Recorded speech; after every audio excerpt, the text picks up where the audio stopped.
Olá pessoal, tudo bem com vocês? Hoje eu vou trazer para a gente um assunto que é um assunto muito sensível e é um assunto um tanto quanto pesado. Hoje nós vamos falar sobre o suicídio no mundo espiritual. O que acontece depois que uma pessoa suicida? O que acontece no mundo espiritual? Nós estamos tomando como base um livro que foi escrito pela médium Ivone do Amaral Pereira, e quem foi o autor desse livro foi um espírito que se chamava Camilo Castelo Branco. Se identificou como Camilo Castelo Branco, que era um escritor português, que era um espírito suicida. E ele resolveu, né, ditar esse livro para a médium, descrevendo a experiência que ele teve após o suicídio, né? O Camilo, ele era um escritor português e num ponto da vida dele ele ficou cego. E né, ele tinha toda uma questão problemática, né, de se achar uma pessoa inteligente, mas não ter o mesmo sucesso que as pessoas que ele julgava não serem inteligentes, e aí de repente veio a cegueira e ele se sentiu angustiado e resolveu tirar a própria vida. O suicídio do Camilo, ele utilizou uma arma de fogo e ele deu um tiro na cabeça. Então, a partir daí começa a narrativa dele, né?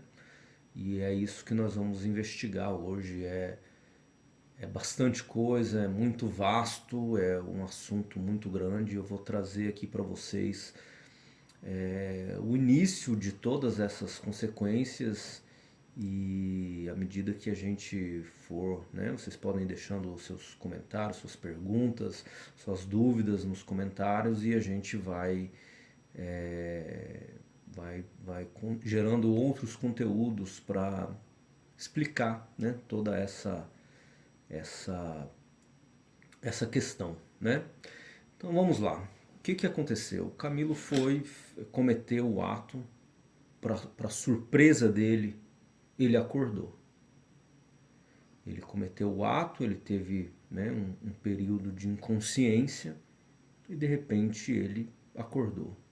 Acordou se sentindo confuso, a dor muito intensa no local do ferimento, e o barulho, o ouvido zumbindo, e ele não entendendo o que aconteceu, por que ele não havia morrido, né? Na verdade ele havia morrido, mas ele acordou no mundo espiritual, porque isso é uma coisa que a gente vai vendo, né, no decorrer do livro. A alma, ela é imortal, ela não morre. O corpo físico morre, mas o que está dentro do corpo físico continua. E continua com as marcas que a gente imprime nesse corpo espiritual. Então, Camilo, para surpresa dele, ele acorda confuso nesse mundo espiritual e com uma dor intensa na cabeça, e aquilo vai angustiando ele e vai dando um desespero, e ele vai alternando momentos de consciência, momentos de inconsciência, momentos de delírio. Então você imagina aqueles pesadelos que a gente tem, que você não, as cenas vão mudando, você não entende onde você está, e você é consumido por aquela cena e você não consegue sair, e elas vão alternando de um lugar para o outro. É isso que ia acontecendo com ele. E num certo ponto, que ele alternava, né? Ele dizia: ué, o que aconteceu? O que deu errado? Onde que eu tô? Eu não morri? Eu preciso, né? Preciso de socorro, eu preciso ir para um hospital, alguma coisa, mas ele não via ninguém, e de repente ele ficava inconsciente, e de repente ele voltava. E nesse vai e vem, a alma dele se uniu ao corpo em putrefação dele. Então muitas vezes que ele acordava, ele estava dentro do túmulo dele, sentindo o cheiro de carniça, sentindo os bichos comendo a pele dele, e, e ele descreve que ele achava que ele estava num hospital, porque ele não tinha consciência, ele não teve consciência de que ele morreu. Porque para ele a morte acabava tudo, ia acabar o sofrimento, acabar tudo que ele estava passando, mas ele não acabou. Ele tinha consciência do que estava acontecendo, ele estava sentindo dor, cheiro, ouvindo, e nisso ele ficou vagando por um bom tempo no que ele achava ser um hospital. E ele ficava muito irritado, né? Porque ele não estava sendo bem cuidado. Ele falava: como é que eu posso estar nesse hospital e cheirando mal desse jeito? Que essas pessoas que estão cuidando de mim estão fazendo? Por que eu estou fedendo assim? E aí de repente ele se via andando por ruas e aí de repente ele já, na mesma hora que ele pensava: o que está acontecendo, onde que eu tô, como que eu tô aqui nessa rua, e de repente ele, pum, já era sugado de novo para perto do corpo dele e já falava: não, eu tô delirando, ainda tô nesse hospital, eu devo estar com febre, eu devo estar morrendo, eles não estão cuidando bem de mim. Então ele ficou vivendo esse delírio por muito tempo. Ele ficou vivendo esse delírio que ele não sabia mais o que era realidade, o que era delírio, onde ele estava, se ele tinha morrido ou não. E aí, num certo dia, ele tá longe do corpo dele, né, com o perispírito dele, que a gente chama, né? O perispírito, seria a alma, né? É o corpo espiritual. Ele está vagando e de repente ele começa a ver uma comoção de outras pessoas no mesmo estado deplorável que ele está, sendo guiadas por o que ele julgou ser pessoas que não pareciam estar fazendo bem, alguns lanceiros, né, que ele chamava, alguma cavalaria que estava empurrando esse monte de gente em sofrimento para algum lugar, e eles eram obrigados a ir para esse lugar. E então eles foram entrando num submundo, né, que a espiritualidade chama de umbral. Esse submundo ele é chamado de Vale dos Suicidas, que é um local que está sobre proteção de um grupo, de uma colônia de benfeitores, mas o espírito suicida ele precisa passar por um período para ele conseguir ser aceito numa entidade hospitalar espiritual, vamos dizer assim. Porque quando a gente nasce, é como se a gente nascesse com uma pilha. E essa pilha, ela contém o fluido vital, que a gente chama. Então, você veio nessa encarnação sua para durar 80 anos. Então, essa pilha sua com esse fluido vital vai fazer você durar 80 anos. E o suicida, ele interrompe a vida no meio do caminho. Então, ele tem muito desse fluido vital que conecta ele demais ao mundo material, ao mundo carnal, o que não permite que ele seja atendido no mundo espiritual. Então ele precisa drenar toda essa bateria desse fluido vital. Então isso não é muito preciso lá no livro, mas imagina que você tem uma bateria que dure 80 anos e você comete um suicídio aos 40 anos.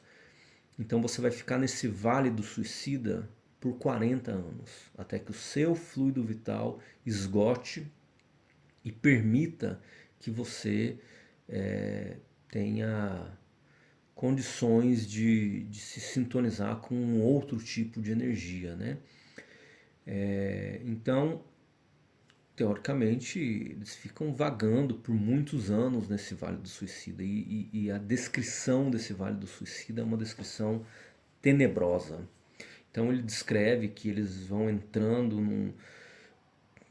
num ambiente que a atmosfera é pesada, não existe mais luz solar, é uma mistura de um breu com uma névoa, com uma coisa densa, pesada, angustiante. E eles foram sendo guiados e andando por becos, por labirintos, até eles chegarem em um lugar que tinha um monte de cavernas. E nessas cavernas, essas cavernas tinham números e eles foram abandonados lá. E essa cavalaria que tinha acompanhado eles foi voltando e sumindo no meio da névoa, e eles tentaram voltar junto, mas eles se perdiam nos labirintos e acabavam sempre parando no mesmo lugar. E aí eles ficaram ali, ficou um grupo dentro daquela caverna, todos num estado deplorável, todos num estado putrefato, fedendo. Então ele que tinha se ferido com um tiro na cabeça, ele disse que escorria sangue pelo ferimento, que ele sentia os bichos comendo a pele dele, ele sentia o mau cheiro, as roupas em trapos, em frangalhos, é aquela sensação de lodo gordurenta daquele corpo que está apodrecendo, e todos estavam nessa situação lastimável, alguns e todos sofrendo o mal do tipo do suicídio. Então, quem, por exemplo, tinha se enforcado, vez ou outra se sufocava e tentava arrancar o que parecia ser a corda do pescoço, mas não havia nada, né? Era o delírio da mente deles revivendo o processo do suicídio, revivendo. Então, os que tinham tomado veneno, era uma descrição de que eles vomitavam e sentiam aquilo queimando, e eles gritavam e gritavam de dor, e gritavam de desespero, gritavam por socorro, e era essa região com centenas e centenas de espíritos na mesma condição deplorável de angústia, sofrimento, sofrendo as dores, os males dos atos que eles cometeram. E então, vez ou outra também, os espíritos se provocavam e entravam em atrito e entravam em briga corporal, e aquilo, né, você não morre, você é um negócio que, né, ia brigando até que então dava um surto e alguém apagava, e aí acordava desse surto e estava de novo naquela situação angustiante, né? Ele falava também de mulheres queimadas que corriam sentindo as chamas consumindo o corpo, enrolavam pelo chão e gritavam, e era um cenário de muita dor, de muito sofrimento, de muito grito, de muito desespero, e que vez ou outra chegava como se fosse uma carruagem protegida por o que ele descreve como lanceiros com vestimentas romanas, né, vamos dizer assim, e essa carruagem chegava protegida. Esses lanceiros, eles meio que agiam com uma certa violência para não deixar as pessoas invadirem a carruagem, descia dessa carruagem algumas, algumas pessoas com um semblante, uma vestimenta de pessoas, né, de uma evolução espiritual maior. Eles iam lá, recolhiam algumas pessoas que estavam lá dentro, botavam na carruagem e saíam, e as pessoas iam atrás gritando, implorando por socorro e tudo mais, né? Então, essas pessoas eram os resgatistas que desciam lá e pegavam as pessoas que já estavam prontas, que já tinham esgotado esse fluido vital e estavam prontas para ser recolhidas na mansão que dava suporte, né, aos, aos enfermos que estavam jogados nesse Vale dos Suicidas. Então chega o dia que eles são resgatados nesse Vale dos Suicidas. Ele descreve que a carruagem chega, protegida pelos lanceiros, as pessoas começam a gritar, querendo invadir, e o pessoal protegendo. Aí eles saem, né, dessa carruagem com umas túnicas e um emblema do grupo que eles pertenciam, que era um grupo voltado para Maria de Nazaré. E aí eles começam a chamar alguns nomes. E dentre os nomes chama o nome dele, né, do Camilo. E aí ele vai, entra com algumas pessoas dentro da carruagem e é levado para o que eles chamam, né, uma mansão, que é uma enfermaria espiritual, né? E aí eles tem essa viagem que eles vão fazendo, saindo aí do vale e chegam nessa mansão, né? E ele descreve essa mansão como sendo uma mansão com todos os traços de uma mansão hindu. E aí é muito legal isso, porque em vários livros a gente consegue enxergar essa essa mistura de doutrinas, né? É como, né, a comprovação de que não existe uma doutrina que é correta, mas existem várias doutrinas religiosas que no final elas descrevem a mesma coisa de um mundo espiritual, né? Então lá nessa mansão eles são tratados por espíritos que se voluntariaram para fazer aquilo, e todos eles são hindus, né? Trajando o tumbante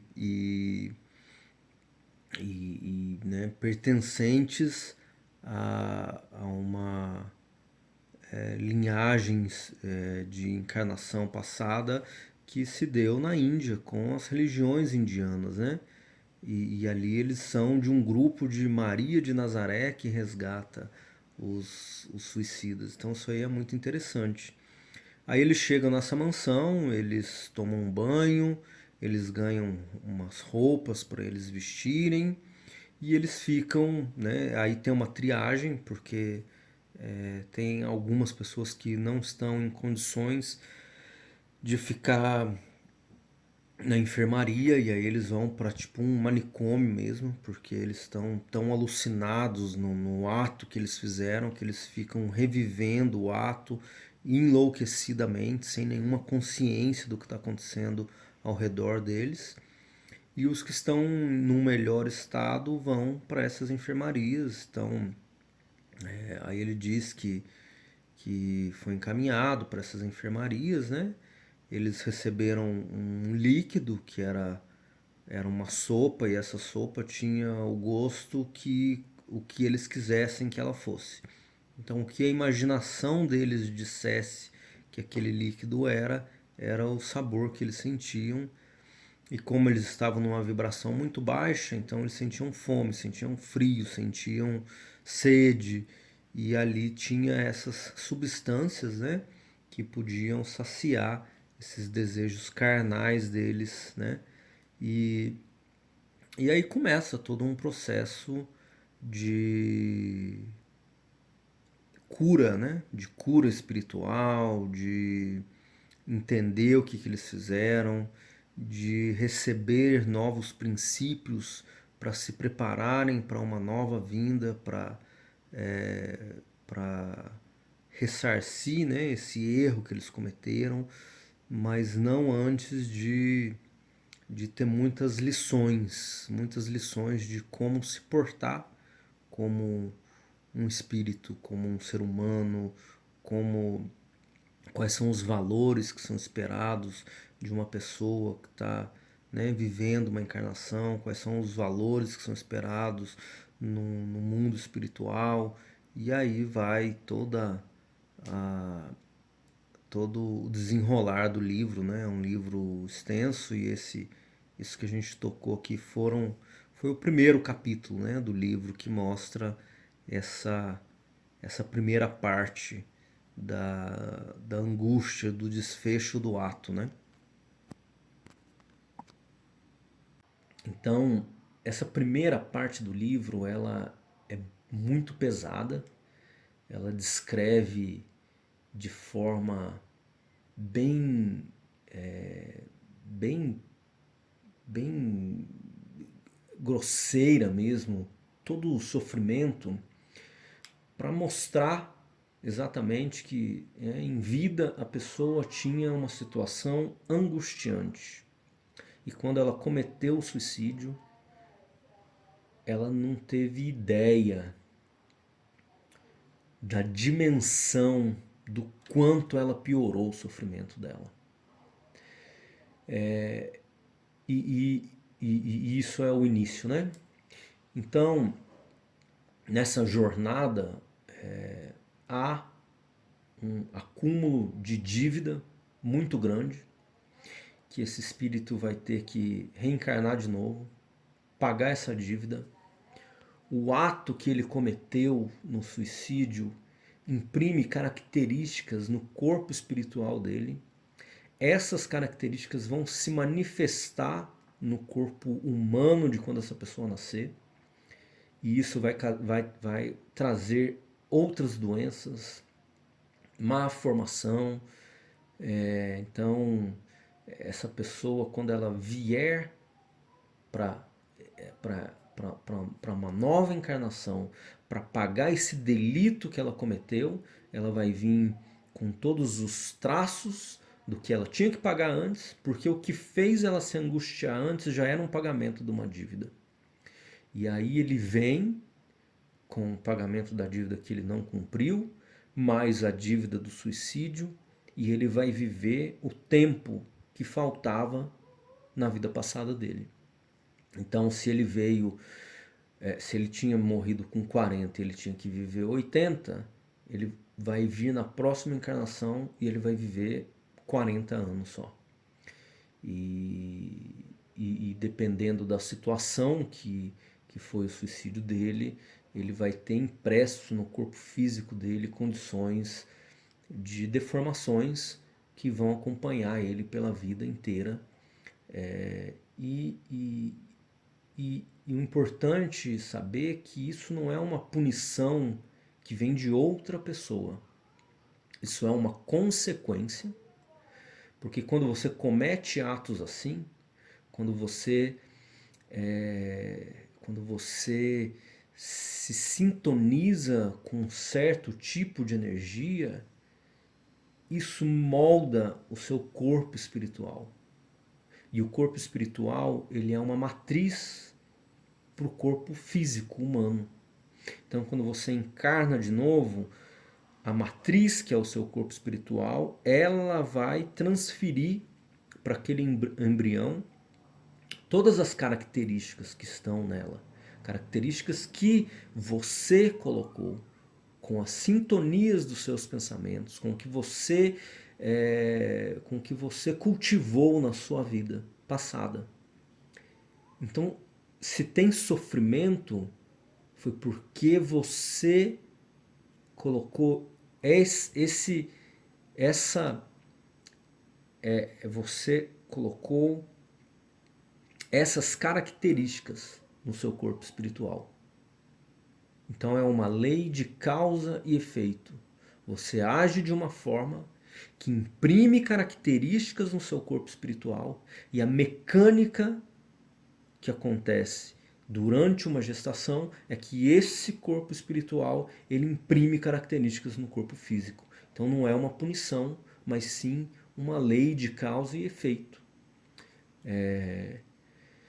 Então assim, tem muita coisa depois disso, tem muitas questões de como essas penas, né? Mas não são penas, mas de como essa reencarnação vai se dar, qual que é o processo que eles vão viver no mundo espiritual para poder para poder eximir a culpa do ato que eles fizeram e isso vai muito e muito longamente, né? Então hoje eu queria só expor essa parte que eu acho muito importante, que eu acho que é a primeira parte que todo mundo tem que ter em mente, que o suicídio ele parece ser um alívio de uma angústia muito grande que a gente vive aqui na Terra, uma angústia imediata que a gente tem aqui, mas na verdade ele é um agravador e o ato vai se desdobrar em um sofrimento tremendamente, imensamente maior do que foi a angústia que você estava tendo. Então eu acho que essa primeira parte ela é importante justamente para mostrar para alguém que esteja à beira de um colapso que esse ato vai piorar imensamente a sua situação. Se você hoje está numa situação de angústia e sofrimento que é insuportável, você não tem ideia de como isso vai se multiplicar em centenas, em milhares de vezes insuportável.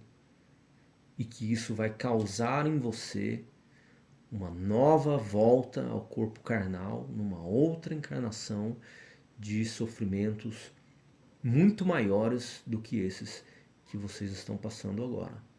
Então, há meios da gente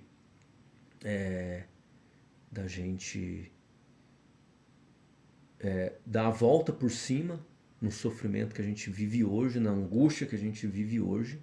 Há meios para a gente superar isto, mas tenham em mente que o ato brutal de tirar a própria vida, ele agrava, ele piora, ele causa um sofrimento centenas de vezes maior do que o que você está tendo agora.